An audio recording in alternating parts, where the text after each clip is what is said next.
Thank you for watching. Subscribe on Deceived Husbands for more stories. Sometimes you never really know how you'll react until it happens. I've read where everyone seems to have the answers, but they're always on opposite sides. I grew up in a broken home. Mom and Dad argued all the time, and one day Dad walked out on us. I was 12 at the time and didn't understand it all. I had an older brother and sister, but they were now out of the house. He was 24 and she was 22, and they were both in college at the time. They're both now married and live in other states. I might only see them during a holiday or if they visit while on vacation. They're not very close to Mom since she got remarried. As best as I can understand it, I was what you call a love child. I was born when my parents were hoping to save their marriage. It went all right for a while, but the bickering and arguing started all over again. I think the straw that broke the camel's back was Dad finding out Mom had cheated on him. She said it was because he cheated on her first years ago. This crap went on until Mom blurted out one time that I might not even be Dad's son. I know it was all said in the heat of the argument, but Dad ended up having a DNA test done. He and Mom were both shocked when it came back that Dad was not my biological father. Dad started divorce proceedings the next day at 8 a.m. He was the only dad I ever knew. He worked all the time and we weren't all that close, but now there was no one. After the divorce, I talked to him once in a while, but it wasn't the same anymore. When I asked Mom who my father was, she said she wasn't sure. She always thought it was Dad. Life was hard for me after that. As I grew up, I later learned that Mom was somewhat of a party woman. She married young and had my brother and sister both before she was 21. She started going out with some of the women she worked with. Dad traveled a lot since he was a truck driver, so I know they both constantly cheated on one another. After the divorce, Mom didn't remarry until I was 21, but she did bring a number of men to the house. Usually, it was when I was gone to my friends or at my grandparents' home. They never spent the night when I was home. That leads to when I got married. I was 25 at the time and met Megan. She was a secretary at the hardware store where I worked. I asked her out and we became friends and then lovers very quickly. We were married within the year. She was always the flirty type, but I always thought it was just part of her personality. She seemed to be friends with everyone. She was 23 when I met her and said she was a virgin. To be honest, I never knew for sure then, but now I know the real story. Our life was what I would have called normal. We went to the movies, visited friends and relatives, ate out about half the time. Sometimes Megan would cook meals for us at home. It was usually macaroni and cheese or something else that was easy to make. Lots of heat and serve dinners. I didn't mind. We both worked, and I knew she wasn't much of a cook when we dated. When we went out with friends, I always wondered about Megan having sex with other men. I know it was because of the way my mother was. I didn't want to think that way, but it was lodged into my mind. I never told Megan about my mother other than she dated. The last thing I would have told my wife was that I was a peeping Tom and watched my mother have sex with a number of men. Our sex life I would have considered normal. The reason we got married was because she got pregnant. When she told me, I asked her to marry me. I felt it was the right thing to do. I liked her a lot and figured I could grow to love her. Her family hated me from the start. I guess it began because they blamed me for not using protection and getting her pregnant. In their eyes, Megan could do no wrong. I was fighting an uphill battle from the start. The only one in her family that liked me was her sister, Laura. She was 2 years younger than Megan, and she was a lot more quiet and kept to herself where Megan was outgoing. I guess I always had a thing for Laura because she was the only one in the family that talked to me. In her 5th month of pregnancy, Megan lost the baby. That was 3 years ago. We've been married for almost 4 years now.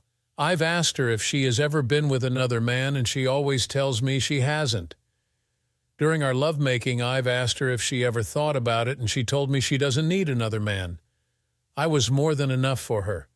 I was young and stupid and really didn't know much about life. When I graduated, my mom's new husband told me it was time for me to be out on my own. I found a cheap apartment, found a job at the hardware store, and had a pretty good life going. I dated a few girls because, like most young men, I was a horny guy. Megan went to a junior college in our town and after graduating started working as a secretary at our hardware store. Needless to say, a young, good-looking woman was always a nice sight. We dated and by the third date began having sex. She was born and raised in Lakeview, Ohio, which was about 50 miles away. She would go home some weekends to see her family. When they met me, they really didn't care for me. I later found out that Megan used to date a guy named Jack, whom her parents loved. I guess he was a football star when they were in high school. Megan broke up with him when she was going away to college. He got a job in the steel mill where his dad worked. I guess they made pretty good money, and since Jack's dad was in management, he could be on a fast track to a promotion. I later learned from Laura that Jack got pissed and quickly married one of Megan's friends, Sheila. They now have 2 kids of their own. Sheila and Megan don't get along anymore. That's why Megan stayed in our town after her graduation. She roomed with an aunt till we got married. I don't know her aunt all that well. We got married at the courthouse. Her parents didn't even attend. Her sister Laura did show up as well as her aunt. Since the loss of the baby, Megan and her parents have made up. I rarely visited them but enjoyed when Laura comes to see us. I guess I shouldn't feel this way, but I do.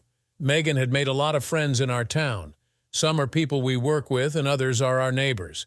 I know she has gone out with her friends, but they are all married, and to the best of my knowledge, she hasn't been unfaithful. She has told me that she has danced with other men if the girls went to a lounge, but that was all she ever did. A few times she had come home pretty horny and the sex was great, especially if she had too much to drink. I honestly believed she was faithful to me. That was until we went out of town to her cousin's wedding. It was only 50 miles away in Lakeview, the city where she grew up and graduated from high school. She introduced me to so many people that it was almost like a high school reunion as well as a wedding. We both drank quite a bit, seeing we were staying in the motel where the reception was being held. I told her I wouldn't stay at her parents' house. They hardly even talked to me at the wedding. The trouble started when a lot of her old friends wanted to dance with her. I couldn't say much since her female cousins and friends asked me to dance as well. I held them close but didn't get inappropriate with any of them. I couldn't say the same about Megan. She was outright flirting, which she does when she drinks. Her cousin said she was always like that but was harmless. I did enjoy dancing with Laura. She was just one of those people I enjoy being around. I made sure I didn't do anything inappropriate with her, but did like holding her in my arms. I did tell her I didn't approve of the way Megan was acting. She didn't say anything about it, but I don't think she cared for the way Megan was acting either. I told Megan when I danced to slow dance with her that I didn't approve of what she was doing, and she just called me an old party pooper and said she would dance with who she wanted and the way she wanted. After that, I wasn't doing much dancing, but a lot of drinking and watching Megan being groped over and over again. She would rub her body against a guy and then looked at me and laugh. I never laughed back. There were basically 3 guys that she was dancing the most with inappropriately. 2 were old high school friends and the other was just a friend of theirs. I've never seen her quite this wild before. I went up to her again and told her to cut this out or we would be leaving. She told me she was having fun, and if I wanted to leave, then just leave. She wasn't going anywhere. I went over by the back wall, kind of out of the way, and watched her. I was getting more and more pissed. It was getting late, and some of the partygoers were starting to leave. I figured it was finally over, and I figured it was finally over, and I could get over it. I went to the restroom and took a needed piss. When I came back out, Megan was gone. I looked all over for her and even asked a couple of her cousins if they had seen her. I saw 2 of the guys that were with her earlier. One was her old schoolmate. They said Jack took her up to her room. She was drunk and quite out of it. They laughed, but I didn't think it was funny as I headed up to our room. When I walked in, she wasn't there. I was worried that he had taken her to his room instead. I had no idea which one it might have been. Our room was on the 2nd floor. I went down to the front desk and asked what room her friends were in. I found out they were on the 1st floor facing the pool, so they had 2 door entrances. I walked down the hall and saw the 2 guys I had talked to getting ready to enter the room. They must have all been rooming together. They looked back at me and laughed as they entered the room. I went down the hall and heard a woman's voice. I knew it was Megan. I banged on the door and one of the guys opened it. I could immediately see Megan on her knees, lying across the bed with her back in the air. This Jack guy had his meat buried in her. "What the hell?" I yelled. Megan was so into being drilled, I don't think she even heard me. This guy, Tony, told me that she came in willingly and I could either watch or leave. He reminded me that there were 3 of them and only 1 of me, and if I caused any trouble, I would be getting my bum kicked. Tony also had a knife. He was right, 1 and none I could hold my own with any one of them, but 3 together, I didn't stand a chance. I heard Megan ask Jack, who came into the room. He told her it was Tony and Ben. "My God, Jack, they can see me naked," she said. He laughed and said they were going to do more than just see her.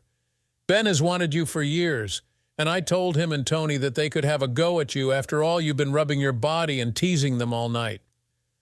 Megan didn't say anything as Ben helped Jack take off the rest of her clothes and turned her over. Tony stood next to me to make sure I didn't cause any trouble. He held a knife to my throat. I stayed there and sat on a chair out of the way as one after the other they screwed her, and she was begging them for more. I honestly don't know why I didn't at least try to put a stop to this, knife or no knife. I guess it was because Megan was asking to be drilled, and after what I saw, she was not worth fighting for anymore. When Tony realized I wasn't going to put up a fight, he joined the others. I sat there like the chump I was. Tony had just finished screwing her. "Damn, she's one good one," said Tony. I didn't mention it before, but Tony was a light-skinned man. I would guess he was of mixed race. Megan sat up, and that's when she saw me for the first time. "Oh my God, Bob, what are you doing here?" she yelled out, watching a lying 304 of a wife getting drilled. "Don't go telling me you were being forced. I heard you asking for more," I yelled at her. "I'm sorry, Bob, I had too much to drink. Tony, Ben, please let me up. This was a big mistake. I need to go talk with my husband." She must have sobered up a little. Watching my wife drilling other men made me want to puke. "No way you're going anywhere, sweetie, till we're through with you," replied Ben. "No, look, you have to let me go. My marriage depends on it," said Megan. "Your marriage is over," I said to Megan. They looked back at me and laughed and called me a weak cuck. I shook my head and walked out the door. They were right. I went up to my room and packed my things. I knew my marriage to Megan was over. My problem now was I was made a cuck, and these a-holes made me one. I knew deep down that I had to get even with them at any cost. I couldn't go through life letting these a-holes do this to me. I knew one at a time I could take them. I just had to bide my time and do my best not to get caught. I packed my luggage, and even though I had drunk a lot, I headed for home. I figured when they got through with Megan, she would go up to our room and sleep it off. She had enough friends and relatives that lived nearby that she would find a way home. At 10 a.m. the next morning, the phone rang. It was Megan. "Bob, how could you just leave me there? I can't believe any man would leave his wife like that. How am I supposed to get home? Ask one of your boyfriends, offer them a BJ or some sex for a ride home. Oh, they already got that, didn't they? Bob, I'm sorry. It was a mistake. I drank too much. I didn't mean for that to happen. They took advantage of me. When you left the party, they were going to walk me to my room but took me to theirs instead. First, I didn't leave the party. I went to the restroom, and when I returned, you had left with your old boyfriend. It took me a while to find out where you were. As far as the taking advantage of you, I'll come and get you if you file sexual assault charges against them. Have them arrested. Otherwise, I'll have to say you were totally willing and our marriage is over. I knew our marriage was over anyway, but I wanted to see what Megan would say. I can't file charges against them. Everyone will know what happened. Yeah, right. You were totally willing and now have remorse. By the way, I'm filing for divorce tomorrow on the grounds of adultery. Everybody will know anyway. You can have the apartment. Me and a couple of my friends are moving out my stuff. Have a good life." I hung up.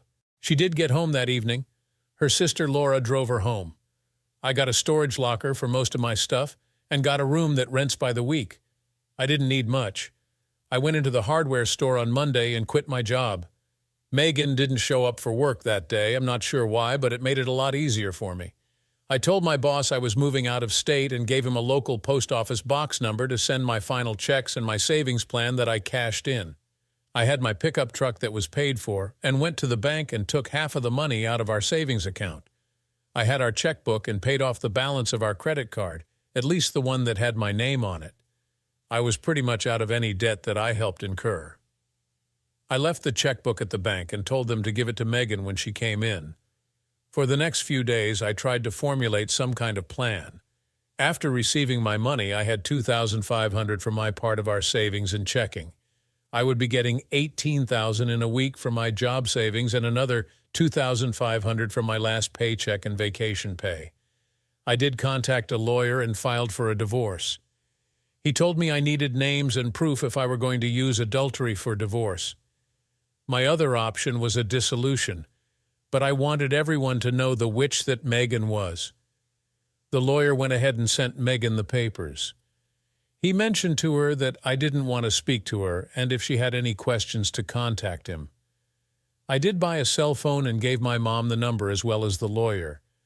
I knew that there was a hardware store in West Virginia, just across the Ohio border. I had met the owner a few times when he came to a few hardware company meetings. He told me if I ever wanted a job to look him up. I never thought I would be taking him up on it.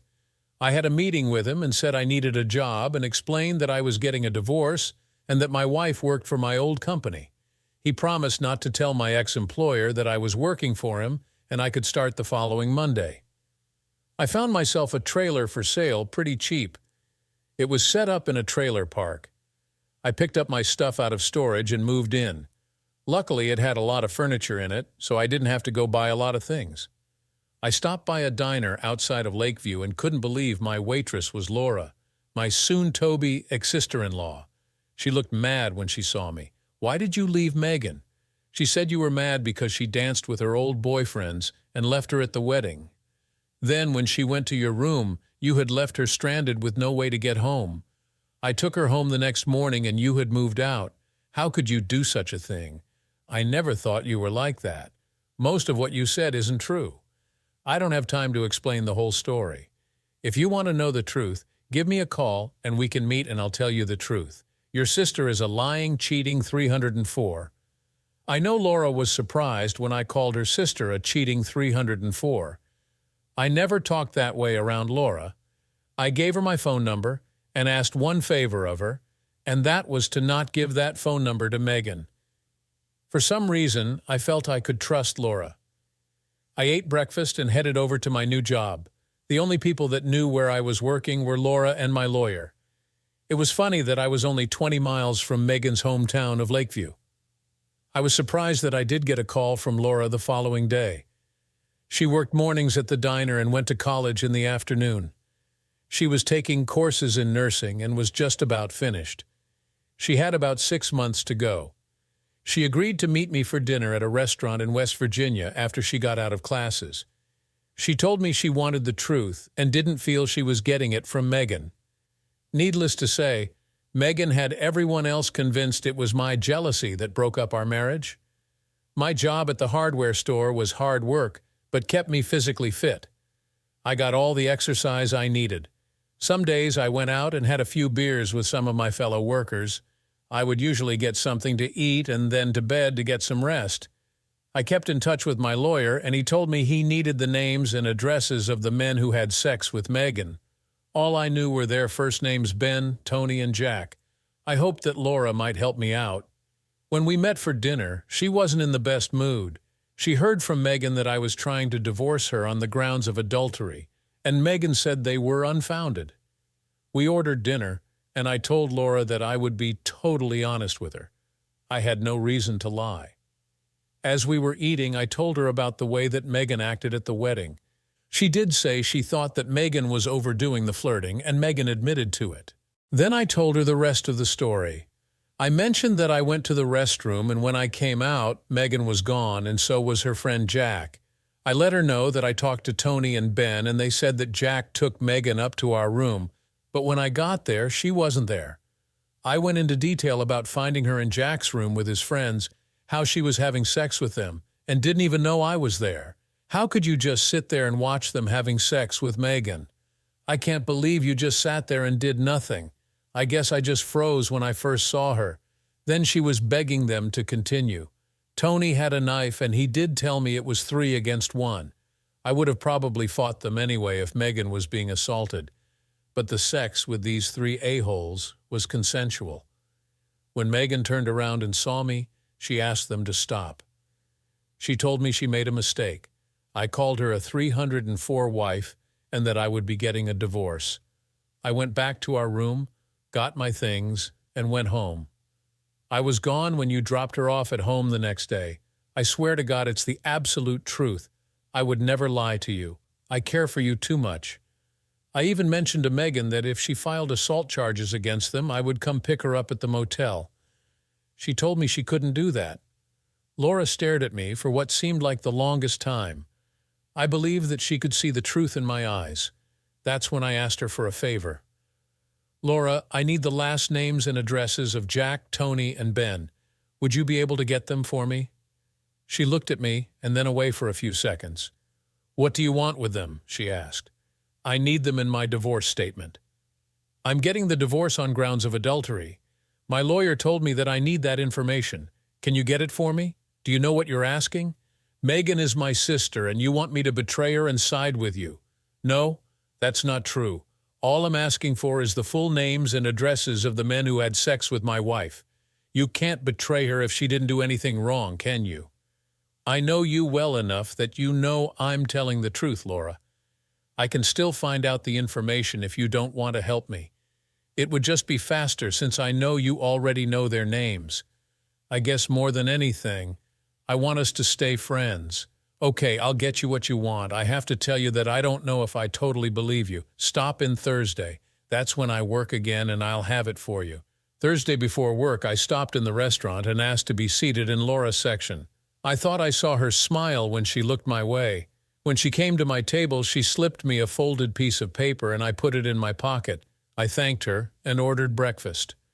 I saw my lawyer after work and gave him a copy of the information I picked up. He told me that Megan had called him and said she wasn't going to sign the papers if it said divorce because of adultery. However, if we had a dissolution due to irreconcilable differences, she would agree to that. It had something to do with ruining her reputation. My lawyer told me that was my best option. The problem was that there was no proof to the allegation I was charging her with in the divorce. I didn't have any other witnesses, and the 3 men surely wouldn't admit to having sex with Megan. No video, no pictures, nothing to prove it happened. It was just my word against hers. I went along with the lawyer and applied for a dissolution. He said it would be finalized in about 4 months. I then got more bad news. Since I was on the lease and it would have to be renewed again in 2 months, I would have to pay half the rent for the next 2 months. Then I could be removed from the rental agreement. After that, at least I would rid myself of the lying 304. The only problem was my need for some type of revenge. I was made a cuck and sat there and took it. Looking back, I should have just walked out instead of watching Megan and then listening to her telling them how good it felt. Now I also remember Jack asking her if it was as good as it used to be. I remembered feeling sad when she said yes. Now Megan gets away with being the one that people believed. I'm just considered a jealous husband. My lawyer and Laura are the only 2 I told the whole truth to. I figured it would all come out in the divorce, but now it was just a dissolution. I did tell my friends and the guys that I work with that my wife cheated on me, but didn't give any details. It was bad enough that I was a cuck, let alone that I stayed and watched it happen. In the following months, I worked and would stop and see Laura at the restaurant every chance I got. She gave me her work schedule, and I ate there if she was working. It was an extra 15 miles to drive, but I didn't care. I asked her out, and she told me she would love to go out with me, but not until after the divorce. No one in her family knew that we were seeing each other, even though it was only at her work.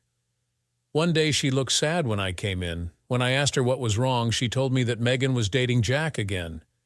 It's only been 2 months since the 2 of you separated, and she's already back with him. I thought Jack was married. He is. I went to see her one day, and he was at your old apartment. When she came to the door, I could see what they had been doing. All she had on was a robe and her hair was a mess. He was buttoning his shirt coming out of the bedroom. I didn't even go in after seeing them. I called her a 304 and told her that she didn't deserve you. All she said was, "Don't tell Mom and Dad." I left knowing that everything you told me was probably true. I'm sorry for doubting you. It had now been over 4 months since I applied for the divorce. I got a call from Laura telling me she needed to see me. We met after she got out of class one evening. I was just happy to see her. We met in a lounge outside of the city. We sat in a booth and ordered a drink. "Okay, what's up?" I asked. "You seem very nervous on the phone. Megan's pregnant." "I heard her tell Mom last night. She told Mom that you're the father." "That's a lie. We haven't been together for over 5 months. How far along is she?" "She told Mom around 4 months. It must have happened about the time you left her." "Are you sure it can't possibly be yours?" "I'm positive, but it's going to mess up my dissolution. Damn that." "I'm sorry. I know she's your sister, but I hate her for what she's done. All I can say is I married the wrong sister." "What?" asked Laura. "If Megan hadn't gotten pregnant, I would not have married her. You see, I had a crush on you, but I wanted to do what was right by Megan. Then we got married. I know that she never loved me, but I put in a real effort. Now I have to wonder if the first baby was even mine to begin with, knowing she was sleeping around." Laura didn't say anything. I think she was a bit shocked. Then she said, "Why didn't you ever say anything to me?" asked Laura. "What good would it have done? I thought it best to just hold it in.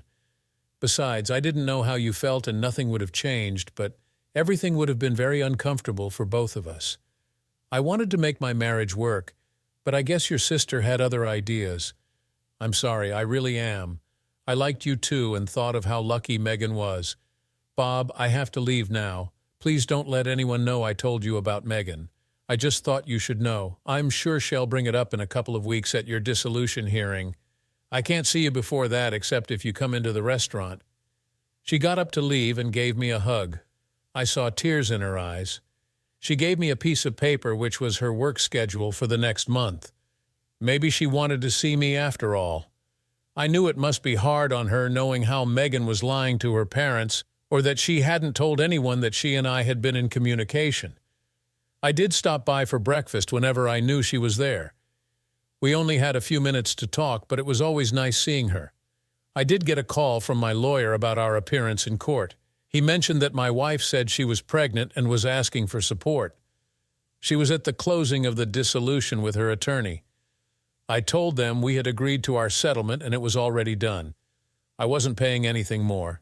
I did tell her attorney that the baby wasn't mine and I wasn't giving her anything. Megan had health coverage from her job, so it would cover most of the costs of the baby. I knew the baby wasn't mine, so I came up with an idea. I told her attorney I would sign an addendum to the dissolution form that if the child was mine, that I would pay half of any medical bills that would occur as well as child support till the child was 18. I would also pay for a DNA test at the baby's birth. If the child wasn't mine, she would get nothing from me. She yelled at me, but her attorney said it was a fair offer and she should take it.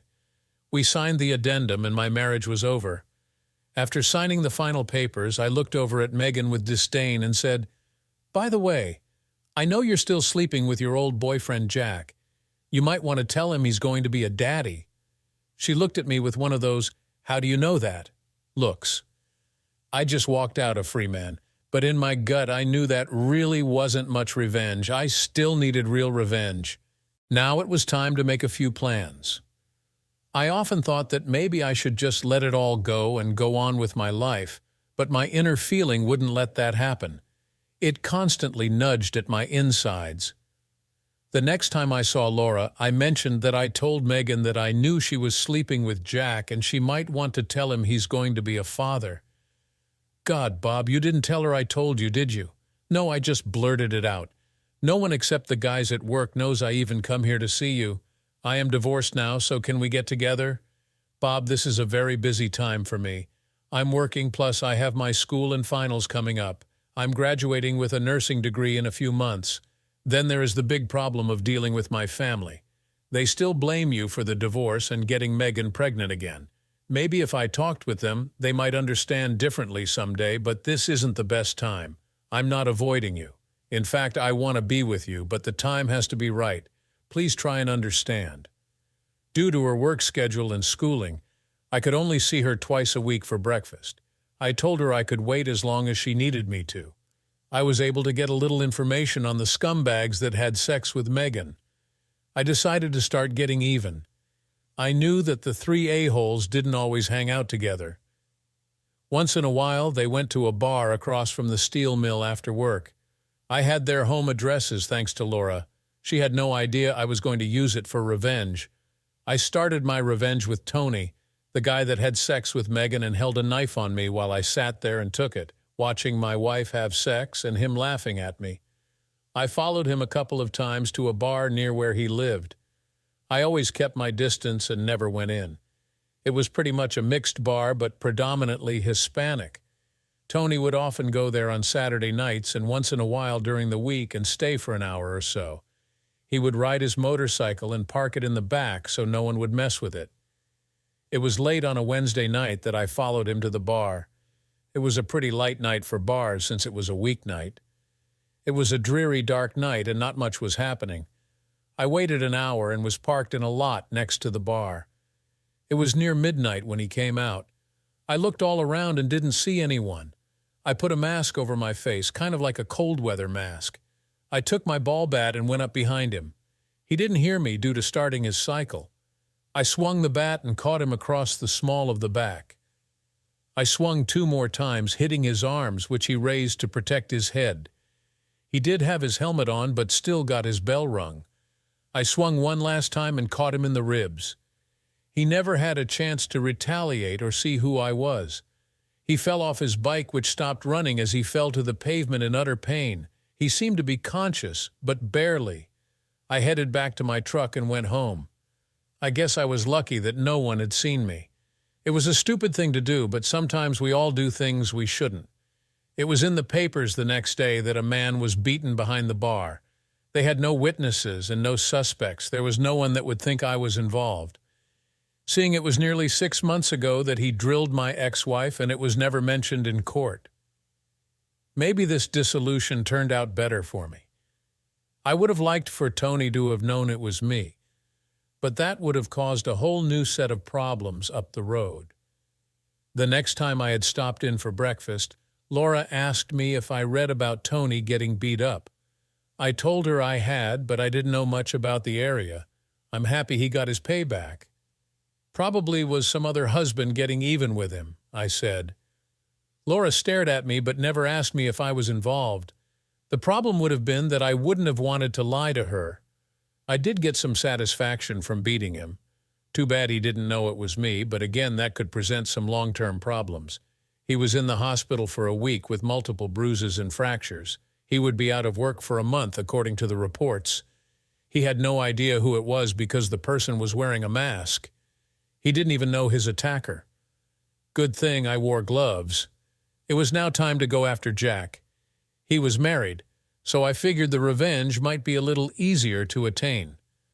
I knew that on Saturdays he usually went to see Megan, thanks to the information I got from Laura. I figured he told his wife that he was working or out with his friends. That way he had the whole day to be with Megan.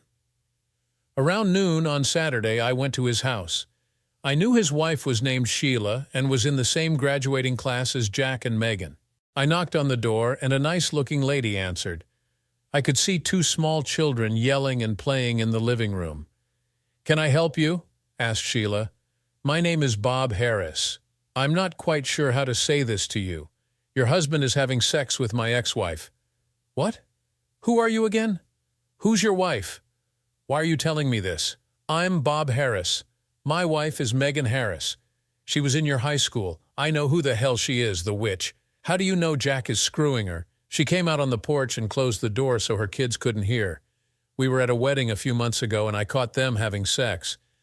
I didn't know if it was a one-time thing at the time, but after hearing she had been with him before, I divorced her. Now I find out she has been with him before we were even married and never stopped having sex with him. Now she's pregnant, and I believe Jack is the father." I know for sure that I'm not. Why should I believe you? I don't even know you, and you come to my house while my husband is at work and accuse him of screwing his old girlfriend. Sounds like you just want revenge. I do want revenge, but it is the truth. Your husband isn't at work today. He's with Megan at her apartment 50 miles away. He goes there most every week. I can prove it to you. How are you going to do that? I'll call Megan and ask to speak to Jack. Then he'll hand you the phone. Do you know of any reason why he should be there? Hell no. Wait here while I get the phone. She went inside and brought her phone out. I noticed it was a speaker phone and told her I would use it so she could hear the entire conversation. I dialed my old number and Megan answered the phone. Megan, this is Bob. What the hell do you want? Said Megan. I know your lover Jack is there and I need to say something to him. Put him on. He's not here, you lying 304. I can hear him in the background talking. Hand him the damn phone. She handed Jack the phone and I gave Sheila her phone. What the hell do you want, you pervert? Want to watch me drill your ex-wife again? He started laughing. Sheila yelled, You creep! So you're back sleeping with your 304S again. Well, I have news for you. You can just stay there. We're through. Just to get even with your cheating, I'm gonna drill Bob. Two can play this game. Jack mumbled a bunch of things that didn't make much sense.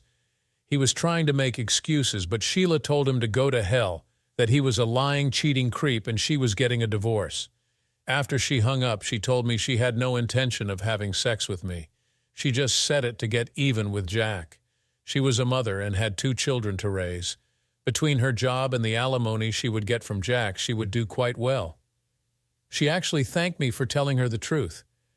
If Jack should ever ask me if I had sex with her, I was welcome to say yes. But in court for the divorce, she would be telling the truth.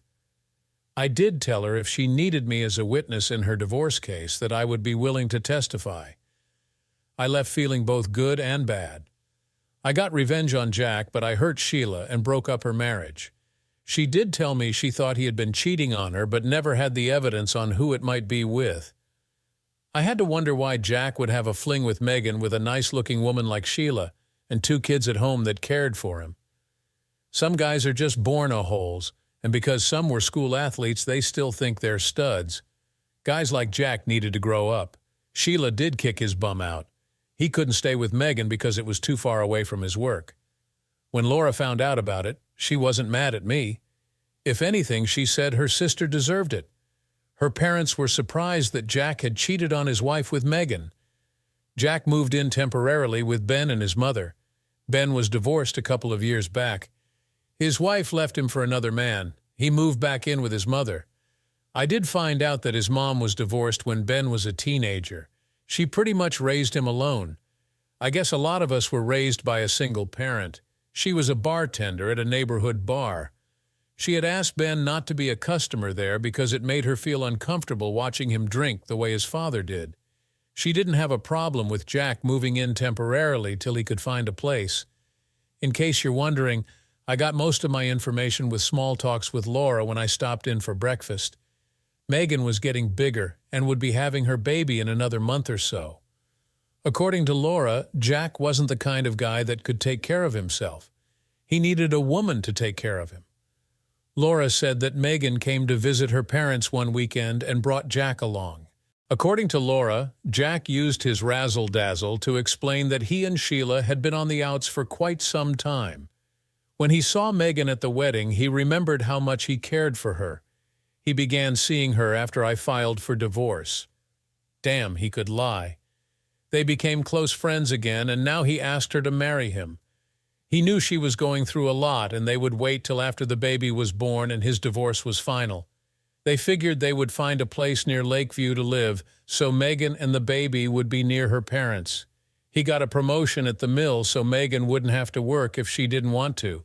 He did say he would be a good father to the baby, even though it was mine. Megan's parents accepted him lock, stock, and barrel. Laura said she couldn't believe all the crap the 2 of them put out. She did her best not to say anything and would just bide her time till school was out. If you haven't figured it out by now, Megan was always their favorite. In their eyes, she could do no wrong. Needless to say, Laura and Megan were pretty much opposites. I wanted to be with Laura, but she was so busy with working at the diner. taking her nursing classes, and also helping out at the hospital as a nurse's aide. Maybe her time would come. She always told me that. I went into the bar with 4 of my friends after work. I couldn't believe it when I saw Jack and Ben sitting there. I didn't know whether to avoid them or confront them. I didn't have much choice when Jack said, "Hey Bob, I'm screwing your old lady again. You screwed up my marriage, but I still have your ex to drill." They started laughing. "So you're screwing a pregnant 304 who was willing to give out to your friends. Aren't you the lucky one? What do you say you and I step outside and settle this little shouting match? Or are you afraid of going one on none? Right, there are only 2 of us and 4 of you." "Evenly matched," he laughed. "The minute I beat you up, they'll all jump in. You mean the way you had it 3-1 at the wedding? She asked for it, and you know it. By the way, you stay the hell away from Sheila and my kids if you know what's good for you. I don't need a ready-made family. I'll let you support them. I have to say that Sheila is one nice woman, not like the 304 I was married to. Looks to me that you hooked your horse up to the wrong wagon." My friends and I went over and got a booth and had a few beers. I could see Jack and Ben talking and would like to jump on me, but I was with 3 other guys. I would gladly take on either one as long as it was one on none. I went up and got us some more beers, and I heard Ben call me a cuck on the way back. I looked at him and said, "You're next on my list." I know they had to wonder if it was me that beat up Tony months ago, but there was absolutely no proof. Ben did say, "Hey man, I got no wife or sisters to drill, no marriage to mess up. What you gonna do, screw my old lady?" He laughed. I headed back to my table, but I do have to admit that Ben's idea wasn't without merit. My buddies and I left the bar without incident. They did tell me that they would have my back if I ever needed them. The following Saturday night, I went by myself to a bar I'd never been to before. It was a small neighborhood bar with about a dozen customers. Everyone looked at me, seeing they probably knew everyone who ever came into the place. I sat at the end of the bar and ordered a beer. The bartender was Ben's mother. She was probably in her late 40s and was beginning to show her age. She had a few visible tattoos. After setting down my beer, she asked me if I wanted anything else. It was after midnight, but I asked her if it was possible to get anything to eat. "The cook's gone, but I could rustle you up a ham sandwich if you like." I told her that would be great. I hadn't eaten most of the day. She served the other customers and went back and made my sandwich. It had ham, mayo, lettuce, tomato, and cheese. I got a bag of chips to eat with it. Within the hour, most of the customers had left. There were 2 couples still sitting in the booth. Helen was cleaning off the bar and came over to talk to me. "You new here? Where are you from?" "I recently got divorced and moved to West Virginia. I work in the hardware store. I was riding through town and saw this place and decided to get a beer and a bite to eat. Helen, I've been here for 15 years. We don't get many young guys here. They usually want to pick up some young chick, and we don't get many of those," she smiled. "We're just a small-town community bar." "I could use that too," I laughed. "It's been a while since the divorce." I smiled at Helen. She wasn't a bad-looking woman. She wore a low-cut blouse that showed some nice cleavage. She wasn't overweight. In fact, she was on the thinner side. I began kidding with her, and she was flirting back. We talked for a while, and she told me her son moved back in with her and now has his a-hole friend living with him for a few months. She said he was getting a divorce also. "Must be something in the water," she said and smiled. "My ex did a gangbang, and I caught her in the middle of it. I walked out never to return," I replied. "Damn, honey, sorry to hear that." We continued talking. Helen was nice and personable. I decided to go for it. "Helen, what are you doing after work?" "What, are you really interested in an old lady like me?" she asked with a smirk. "I think you're a beautiful woman and I could use some company," I replied confidently. Helen laughed and said, "Well, why not? It's been a while since I had a decent man's company." She closed up the bar and we headed to her place. It was a small house not far from the bar. As we walked in, she said her son Ben wasn't home, so we had the place to ourselves. I knew this might complicate things, but I didn't care. I was here to get even. We had a few more drinks and talked. Helen was charming and easy to be with. One thing led to another, and we ended up in her bedroom. I made sure not to let it get too far, but we had a good time. I wanted Ben to find out, but it had to be in a way that wouldn't backfire on me. In the morning, I thanked Helen for a wonderful night and left. I made sure to leave a note in a place where Ben would find it, saying something like, "Thanks for a great night, Helen. Bob." It was just enough to stir things up without being too direct. The next few weeks, I kept my distance from Ben's place, but I heard through Laura that Ben was furious. He didn't know for sure who Bob was, but he had his suspicions. I also heard that Jack had been trying to get back with Sheila, but she was having none of it. She had filed for divorce and was moving on with her life. Good for her. Megan eventually had her baby. Laura told me it was a boy. Megan tried to get me to acknowledge the child as mine, but I insisted on a DNA test. The test proved what I already knew: the baby wasn't mine. Jack was the father. Megan was devastated, and Jack, being the stand-up guy he was, bailed on her. He couldn't handle the responsibility of a child. Typical. My life was slowly getting back to normal. Laura and I started dating seriously after her graduation. She moved to West Virginia to be closer to me and started working at the local hospital. Our relationship grew stronger, and I found myself falling for her. One evening, after a nice dinner, I asked Laura to marry me. She was surprised, but happily said yes. We got married in a small ceremony with just close friends. Her parents didn't attend, but I didn't care. We were happy, and that was all that mattered. As for Ben and Jack, they eventually got what was coming to them. Ben got into a bar fight and ended up in the hospital. He never knew who did it, but I had my suspicions. Jack's life spiraled downwards. He lost his job and was last seen working odd jobs just to get by. Megan, on the other hand, moved back in with her parents. Her life was a mess, but that was her own doing. Laura and I built a good life together. We had 2 beautiful children and lived happily in our small town. I finally found peace and happiness with the right woman. My past was behind me, and I had my revenge. Life was good. Thanks for watching. What do you think about Bob's intense journey from betrayal to revenge and finally finding true happiness with Laura? Let us know in the comments below. Don't forget to like, subscribe, and hit the notification bell for more dramatic stories. See you in the next video.